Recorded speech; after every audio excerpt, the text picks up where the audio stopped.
Assalamualaikum and hi all. So today we're gonna talk about a single crystal casting. So what it is a single crystal? A single crystal, as a definition, is a monocrystalline solid. Is a material in which the crystal lattice of the entire sample is continuous and unbroken to the edges of the sample, with no grain boundaries.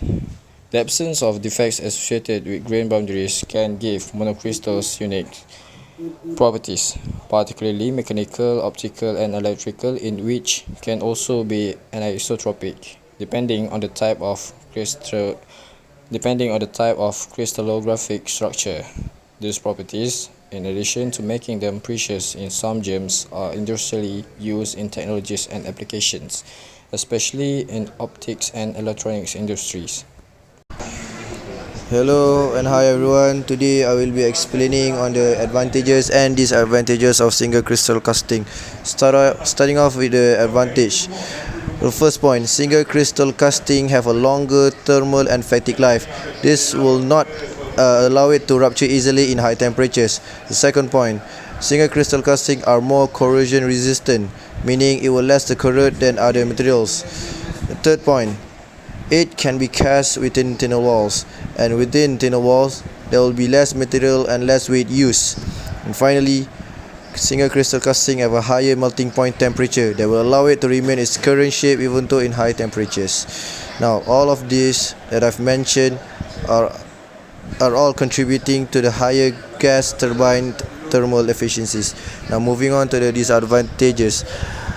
From what I've researched, I only managed to find one disadvantage of single crystal casting, which is it being expensive due to it being a crystal itself. That will be all. Thank you. Now we move on to the process. First is Zoroastrian crystal growth method or crystal pulling method, which is seed crystal is dipped into the liquid and then pulled out slowly at a rate of about 10 to 20 micrometer per second, while being rotated at about 1 revolution per second. The liquid material begins to solidify on the seed, and the crystal structure of the seed is continued throughout. Depends, allowing elements may be added to the liquid to impart special electrical properties. This process grows single crystal of silicon, germanium, and various other chemical elements. Single crystal ingots, typically 50 to 150 mm in diameter and over 1 minute in length, have been produced by this technique. Next, the floating zone method. The method was first used for purification zone melting, taking advantage of the small segregation coefficient of many impurities. The impurities contained in the fed material would then prefer to remain in the melt and thus would be swept to the end of the feedstock. If properly done, the newly crystallizing material could be obtained as a single crystal. Again, it was the Siemens AG the pioneer the use of float zone crystal growth for the production of high quality Si single crystal. Since the melt never comes into contact with anything but vacuum, there is no incorporation of impurities that the melt picks up by dissolving the crucible material as in the CZ crystal growth method. This is special true for oxygen, which cannot be avoided in CZ crystal growth. Float zone crystal therefore are always used when very low oxygen concentration are important.